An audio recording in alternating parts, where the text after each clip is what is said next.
Olá, estudante de Química, vamos para a nossa última aula de introdução à Química Orgânica, ainda falando sobre ácidos carboxílicos e derivados, aldeídos e cetonas. Na aula passada falamos sobre os compostos carbonílicos, nomenclatura de ácidos carboxílicos, aleto de acila, anidridos de ácidos, ésteres, sais orgânicos, ésteres cíclicos, lactonas, amidas cíclicas, as lactamas e nitrilas. Vamos revisar? Então, revisando aí, o grupo carbonilo é bastante importante então tem todo um grupo que são chamados compostos carbonílicos, como ácido carboxílico, éster, anidrido de ácidos, e se ele estiver ligado a algum outro grupo chamado de grupo acila, bastante compostos, abundantes na natureza. Aqui, aleto de acila, amidas, aldeídos, cetonas, a reatividade deles conforme o grupo de saída, e aí os ácidos carboxílicos, como é que a nomenclatura? Começa-se com ácido e termina-se com óico, e no meio vai ser o número de carbono do tipo de ligação. Então, ácido metanóico, etanóico. Tem a nomenclatura usual, aí quando tiver só um carbono para os ácidos carboxílicos e seus derivados, vai ser fórmico, 2 carbonos acético, propiônico, butírico, valérico e capróico para 6 carbonos. Tá?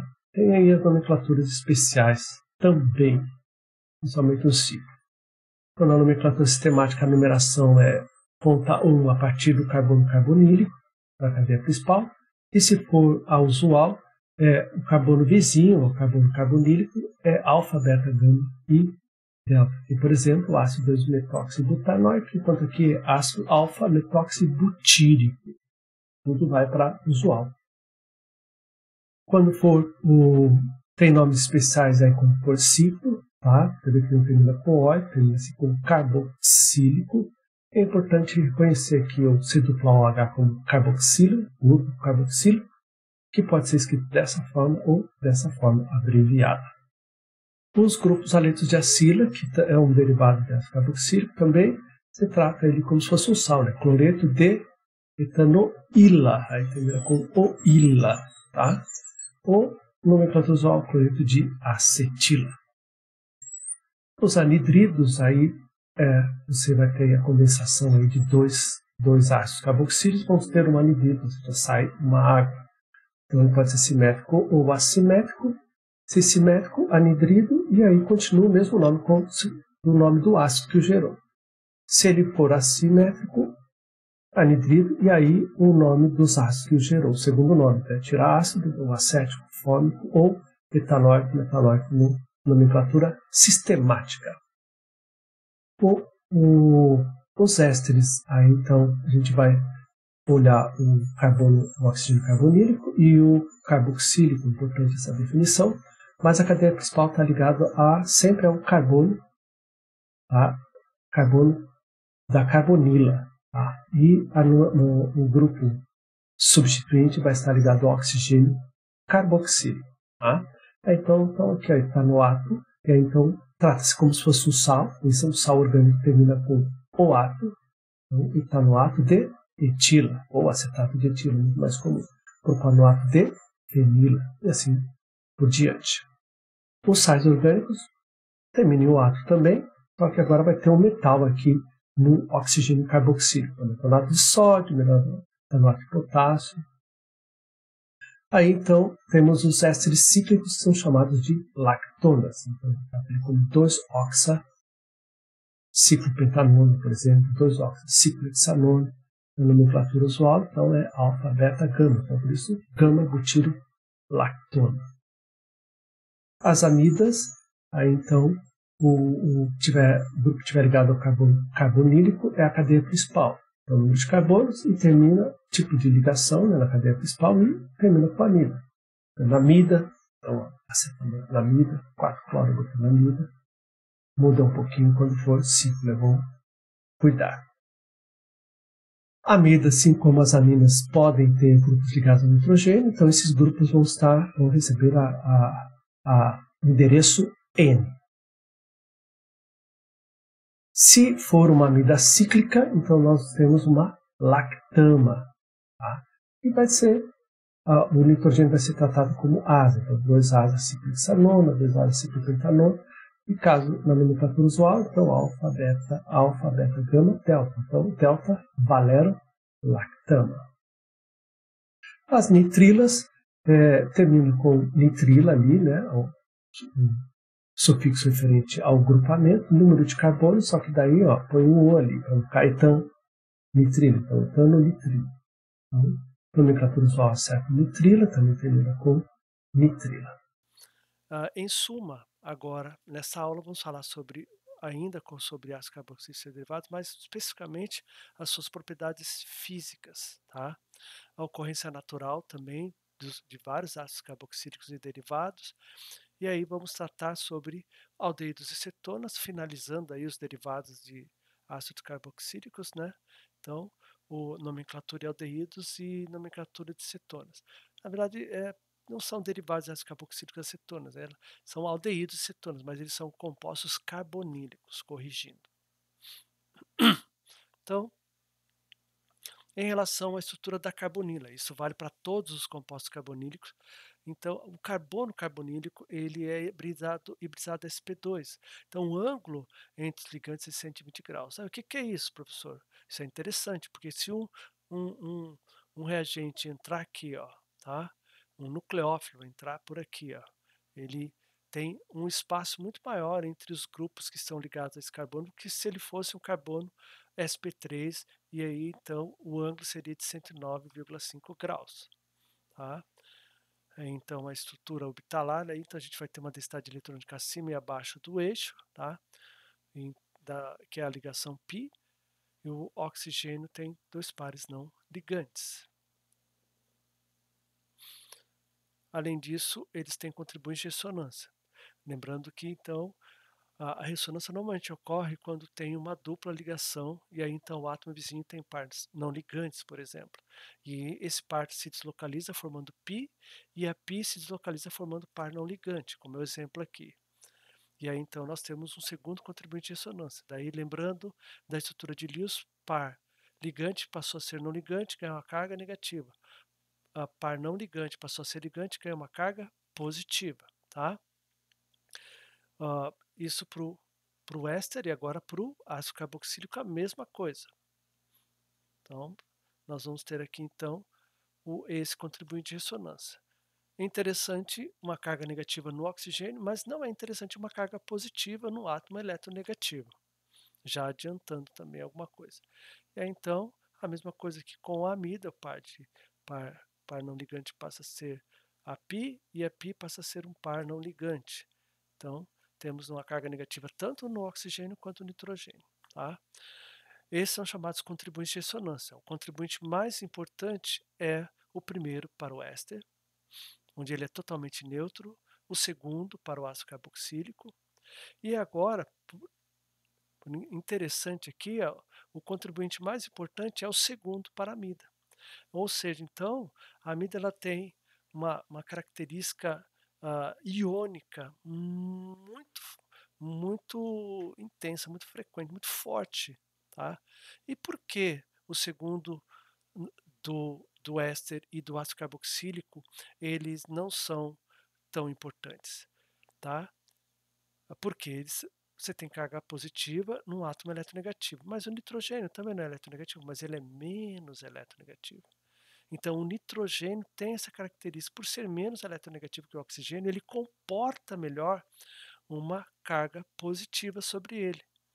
E aí, por isso, o seu segundo contribuinte ser o mais importante. Isso vai ser bastante importante na sua propriedade física. Então, o segundo contribuinte é pouco relevante para os aletos de acilo e anidridos. Esse aqui já não é relevante para o aleto de acilo, e para os anidridos é irrelevante. Só o neutro que é interessante. E aí então nós temos o ponto de ebulição dos compostos carbonílicos. Então, primeiro a amida tem o mesmo número de carbonos. Tá? Se aumentar o número de carbonos, a massa molecular aumentando, aumenta o ponto de ebulição também, mas os similares, vamos falar assim, tá?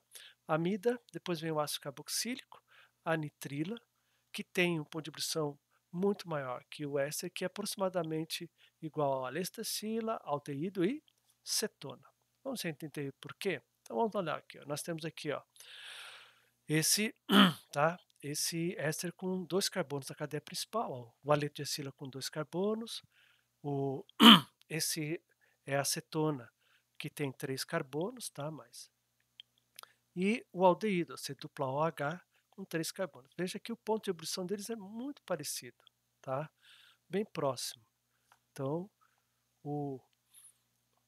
podemos comparar com o álcool, ó, que tem a ligação de hidrogênio, tá? Então, a única ligação que eles contam aqui, na verdade, são duas, que é Van der Waals pela parte alquílica e o dipolo-dipolo.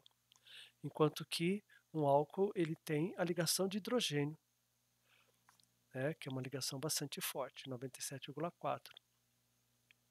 Agora, se a gente vai para um éter que só tem a dipolo-dipolo, baixa quase 1/5, tá, o ponto de ebulição.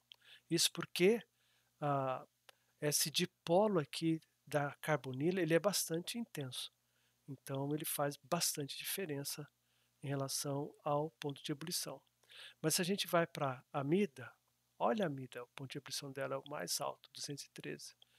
Aí a gente vai para o ácido carboxílico, 141, mas o ácido carboxílico já tem uma vantagem, já tem possível a ligação, ocorrer ligação de hidrogênio. E aqui a nitrila tem um ponto de ebulição equivalente a um álcool de massa molecular parecida. E por que isso? Ó, se nós formos olhar para os ácidos carboxílicos, ele pode fazer ligação de hidrogênio. Então, o par de elétrons, não está demonstrado aqui, tá? Mas o par de elétrons do oxigênio, ele interage com o hidrogênio do oxigênio carboxílico.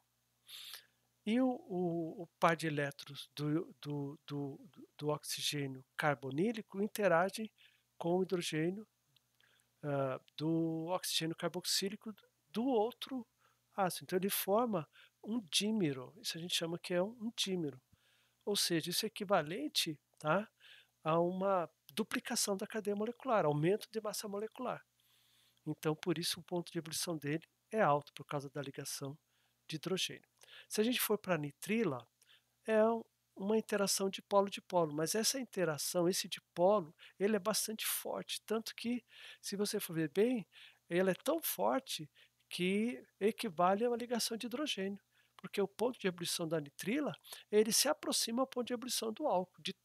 Então, é uma interação, não é uma ligação de hidrogênio, é óbvio, mas é uma interação dipolo-dipolo bastante intensa, tá?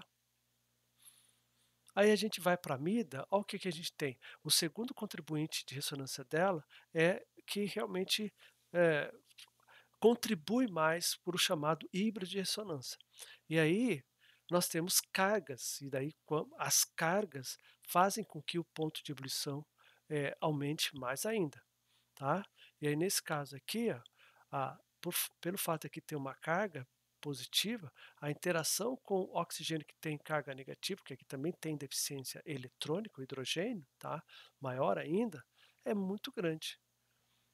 E aí então há uma ligação de hidrogênio intermolecular, mas há uma interação íon-dipolo bastante intensa também. Então aqui tem tanto ligação de hidrogênio intermolecular. Lembra que a ligação de hidrogênio ela ocorre com o FON, né, flúor, oxigênio e nitrogênio, e o par de elétrons não ligantes do FON. Então aqui a gente tem o nitrogênio ligado ao hidrogênio, que por sua vez está interagindo com o par de elétrons não ligantes de um oxigênio. E aí então se forma a ligação de hidrogênio. E ainda tem interação de polo-dipolo. Então esse acréscimo faz com que essas duas interações, né, fazem com que nós tenhamos essa sequência aqui, ó, a amida com o ponto de ebulição mais alto, depois o ácido carboxílico e depois a nitrila. Os ácidos carboxílicos são solúveis em solventes como éteres, haletos de alquila e hidrocarbonetos clorados. E assim como álcools e éteres, né, são solúveis em águas até 4 carbonos. Éteres e amidas, ó, NN substituídas, e nitrilas são muito usados como solventes porque eles são polares e não tem o grupo hidroxila, né. E o amino, ele é um grupo, ah, ou amino ou ligado ou o grupo amino ligado a hidrogênio, que são reativos, tá. E aí fazem ligação de hidrogênio, então, dependendo da reação, não é interessante. Ó, o DMF, chamado de metilformamida, ele é um solvente aprótico e polar bastante interessante para a síntese orgânica. O problema dele é que o ponto de ebulição dele é muito alto, então às vezes é difícil tirar ele do meio reacional, tá? Ó, devido à alta reatividade, ó, os aletos de acila e anidrido, eles não são encontrados na natureza, são muito reativos. O que se encontra na natureza são compostos menos reativos. Compostos instáveis, eles reagem, então eles não são encontrados na natureza, então a gente só consegue produzir ele em laboratório. Os ácidos carboxílicos são largamente encontrados na natureza, então ele tem uma certa estabilidade. Então a gente tem, por exemplo, a glicose que é metabolizada pelo ácido pirúvico. Então, tá ali, ó. O ácido pirúvico, ele é um ácido carboxílico, tá?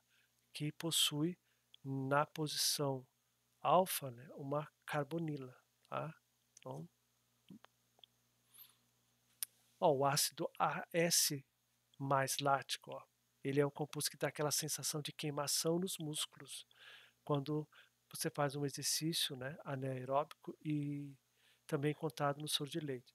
Esse ácido lático, quando ele está em grande concentração, que é natural, a pessoa faz exercício, né, e o ácido lático ser liberado. Mas, se ele for liberado em grande quantidade, vem a chamada cãibra, tá? E aí, então, excesso de ácido lático no músculo gera cãibra. É o indicativo do corpo dizendo: "Opa, para aí, dá uma maneirada, porque você exagerou", né. O problema é se você estiver no meio do rio, né.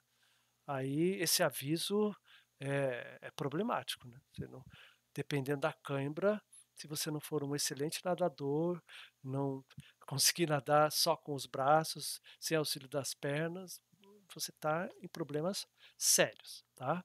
Então, mas é um indicativo do corpo dizendo: "Para aí que passou do limite", tá. Então, o ácido tá lático está aqui, né, e a configuração, espacial dele, nós vamos trabalhar também depois em detalhes sobre isso. E, o espinafre e outros vegetais verdes são ricos em ácido oxálico, tá. Então, ó, o ácido oxálico ele dá aquele gosto forte, por exemplo, a rúcula, dependendo da rúcula que você come, algumas são mais amargas, outras já são mais suaves.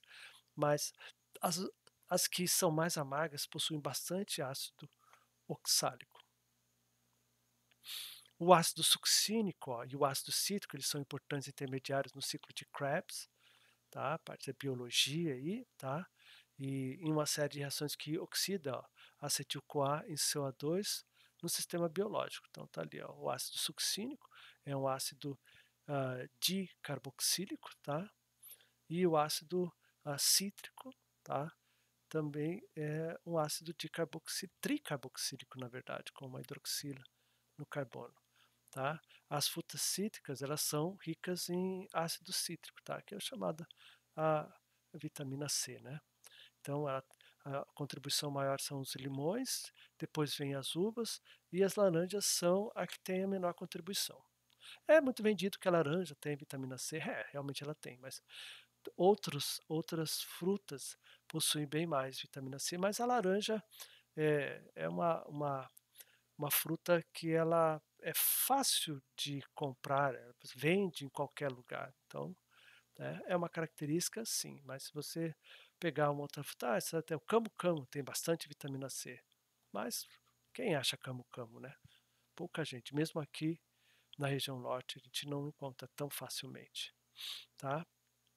O ácido S-málico, tá? Ou ácido málico, tá? Indo direto, ele é responsável pelo sabor desagradável de peras, maçãs não maduras, tá? Ou qualquer fruta não madura, né? Então esse aqui é o ácido, tá? Málico, também, ó, ele é dicarboxílico, tá? Então, à medida que as frutas amadurecem, essa concentração de ácido málico ela diminui e aí aumenta a quantidade de açúcar, tá? Então, e aí tem uma relação entre a concentração do ácido málico e a propagação da planta. E até da fruta para a hora de comer. Se você pegar, tirar uma fruta do pé, e ela está verde, né, que a gente diz, né, você vai comer, vai achar horrível, o sabor não é agradável por causa do ácido que está lá. Então não adianta querer comer a fruta verde, não vai ser agradável, tá?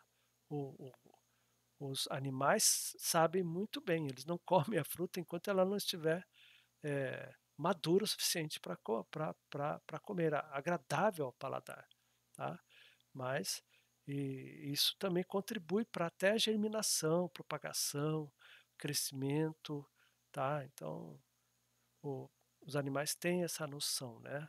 Os animais racionais nem sempre, entendem esse detalhe tão importante. A prostaglandinas, ó, são hormônios que têm diferentes funções fisiológicas. Então, ó, estimula a inflamação, isso não é bom. Causa hipertensão, também não é bom. Produzem dores, também não é bom. Mas está ali, ó, a prostaglandina A2 e a prostaglandina F2W. Tá, mas então, puxa, por que então essas moléculas têm no nosso organismo? Só nos fazem mal? É, elas em excesso vão causar inflamação, hipertensão e produzem dores. Mas, por exemplo, se você se machuca, esse tipo de prostaglandina ela vai aparecer ali no corte e vai inflamar. E essa inflamação vai fazer com que o teu organismo ele ele haja, tá, para a cura. Hum, No final das contas, somos nosso corpo que se autocura, tá? Então, elas são importantes. Agora, quando elas estão em excesso, aí você vai ter inflamação no corpo e isso não faz bem para a saúde. A inflamação, na verdade, é uma doença. Um corpo inflamado é um corpo doente, tá? Os ésteres são encontrados comumente na natureza, tá? As fragrâncias de flores, frutas são provenientes de ésteres. Então, ali, o acetato de benzila, ele tem o cheirinho de jasmim. O acetato de isopentila, banana, odor de banana. E o butirato de metila, maçã. Obviamente são sabores, eh, artificiais, né, porque a banana é muito mais que o acetato de isopentila, assim como a maçã é muito mais que o butirato de metila. Mas, eh, eles dão um sabor artificial, um cheiro artificial, tá. Eh, os ácidos carboxílicos, ó, têm também, quando ligados a grupo amino, né, no carbono, aí são chamados aminoácidos extremamente importantes para a vida, aminoácidos essenciais ali, ó, que é o aminoácido, você tem ali, ó, um grupo carboxilato, tá, ligado aqui a a a cadeia carbônica, um grupo amino, então é um aminoácido.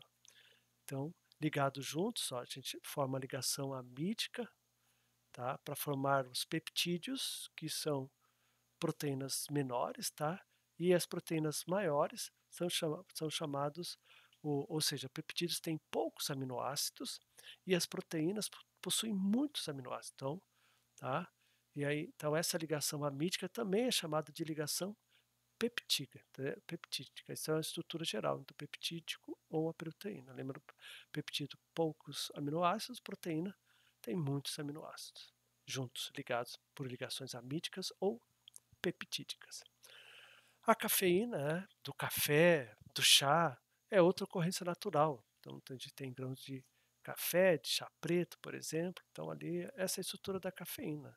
Se você olhar aqui, a cafeína, ela tem aqui, nós temos aqui, ó, nós temos aqui uma lactama, ó, uma beta-lactama para os dois lados aqui, ó, tá? Então, ó, a piperina, tá? Que é a principal componente da pimenta preta, nós temos também aqui uma amida, tá vendo? Uma amida substituída no nitrogênio.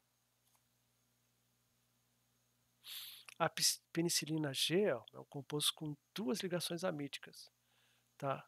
Uma com o anel beta-lactama. Então tá vendo aqui, ó, o anel beta-lactama, e aqui a gente tem temos a amida, tá? E aqui a lactama. Então ela foi, ó, isolada em culturas de bactérias Staphylococcus, né, em 1828 por Alexander Fleming. Teve outro que isolou antes, mas ele acabou divulgando bem melhor e ficou como o descobridor da penicilina. Tá? E agora, falando de outros compostos carbonílicos, aldeídos e cetonas.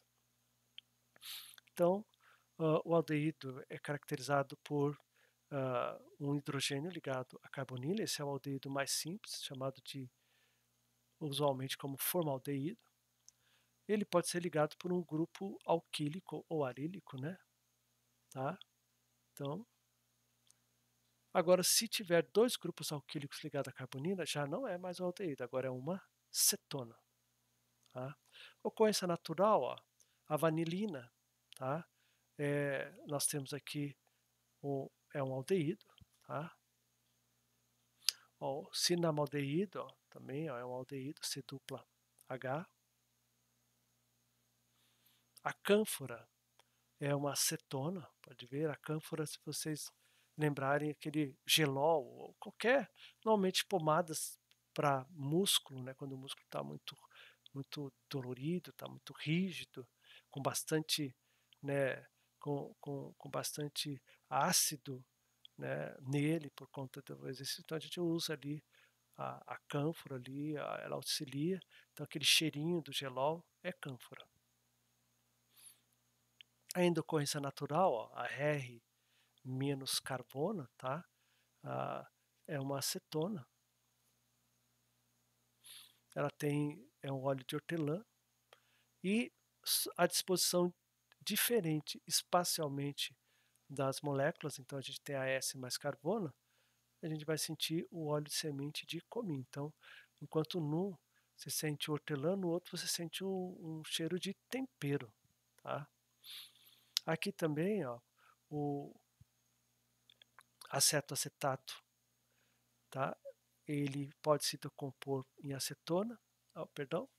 Esse aqui ocorre dentro do nosso organismo, tá? Naturalmente. Se você, por exemplo, você está em jejum, esse tipo de reação ocorre, tá? Mas esse tipo de reação ocorre também, por exemplo, se a pessoa tem problema de diabetes. E se o diabetes dela está descontrolado, esse tipo de reação, ao invés de buscar energia na glicose, ocorre essa cetólise. E aí, então, libera acetona. Se tiver muito descontrolado, a pessoa vai ter hálito de acetona, que é aquela acetona para tirar esmalte, que o pessoal conhece bem o cheiro. Tá? Então, um hálito de acetona indica uma pessoa que está com diabetes bastante descontrolado. É um perigo. Tá? Ó, a progesterona é um hormônio sexual feminino, então aqui tem uma carbonila indicando um grupo cetônico, nessa outra ponta também, tá? E a testosterona, que é um hormônio sexual masculino, ele só tem um grupo cetônico, tá? No lugar da cetona tem uma hidroxila, indicando uma função álcool. Temos de nomenclatura número de carbonos, tipo de ligação e al para aldeído, ou formaldeído, nomenclatura usual. Se tiver 2 carbonos, então vai ser et mais an mais al, etanal, ou acetaldeído, nomenclatura usual. Tendo ligantes na cadeia principal, 1, 2, né? Então 2 bromo, tá? Propanal, tá? Então, ou alfa-bromo propional deído, tá? Alfa-bromo propional deído. Aqui 1, 2, 3, então 3 cloro, butanal, ou beta-clorobutiraldeído.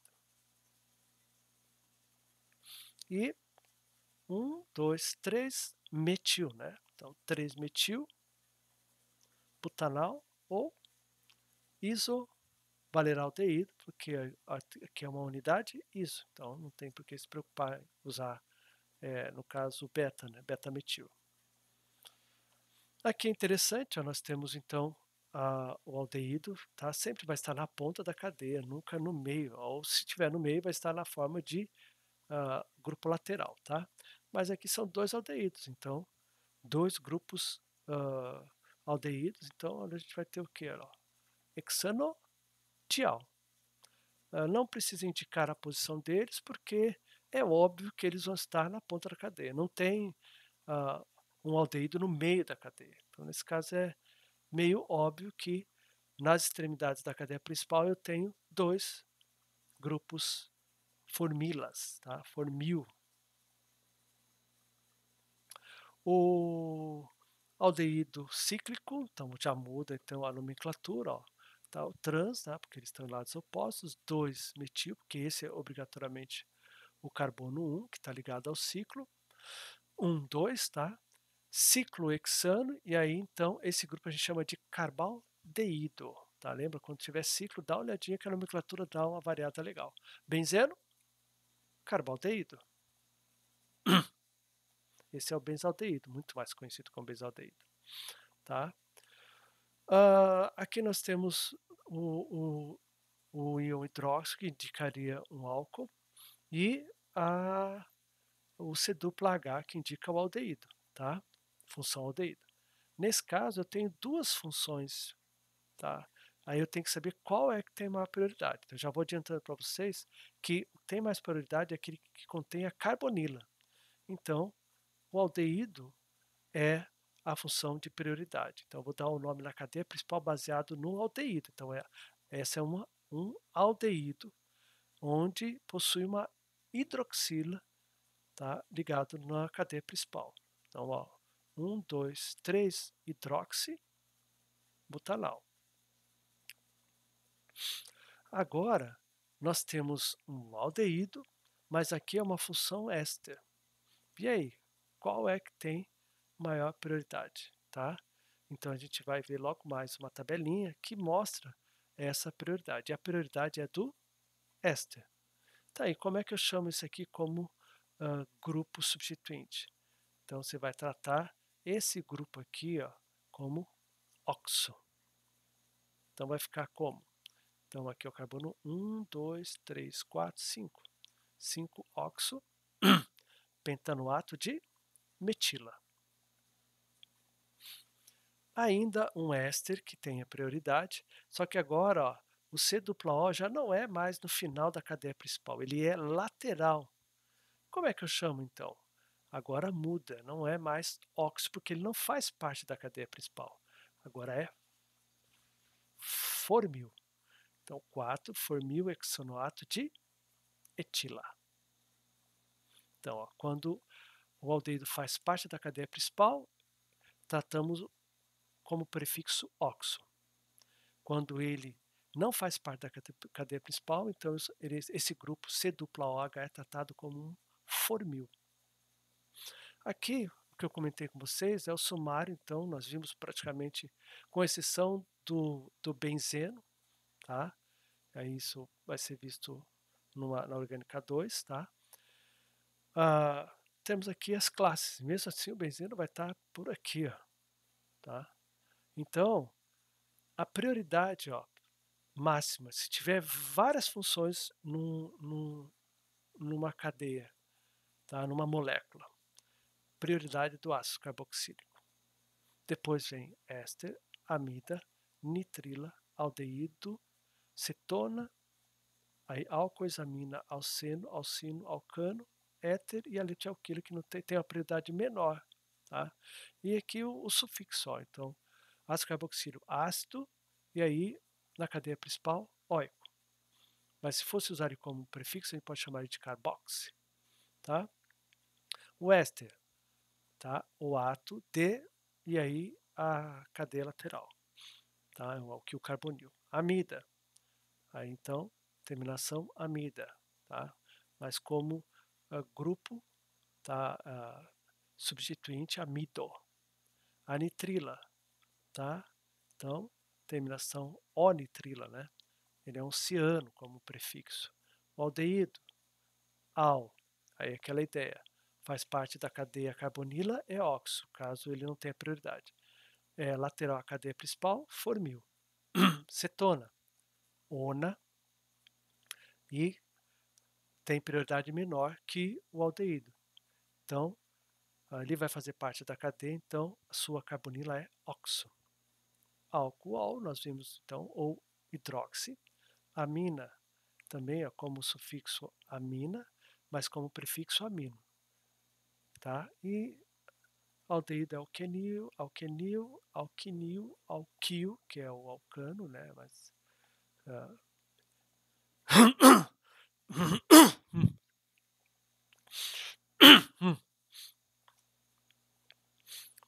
éter, tá? Alcoxi e a letra de alquila, alo, tá? O importante aqui é entender que fixa isso, ó, se tem carbonila, tem maior prioridade daqueles que não tem carbonila, tá? E o ácido carboxílico é o que tem maior prioridade. Você vê aqui, ó, ácido carboxílico, depois o éster, aí a amida, então oxigênio, nitrogênio. Aí a nitrila, que não tem carbonila, mas depois, ó, aldeído, cetona. Então, tentar gravar aí essa sequência é interessante, ter essa tabela para poder entender. Então, a prioridade aumenta de baixo para cima ou diminui de cima para baixo, como eu falei com vocês. Aqui, por exemplo, ó, nós temos essa estrutura que tem um grupo formil ou que, e um alceno, uma dupla. Mas então, na verdade, esse aqui é um aldeído, por causa da prioridade. Aldeído tem maior prioridade que o alceno. Então, eu vou, como esse aqui faz parte da cadeia principal, ele vai aparecer na forma de en, tá?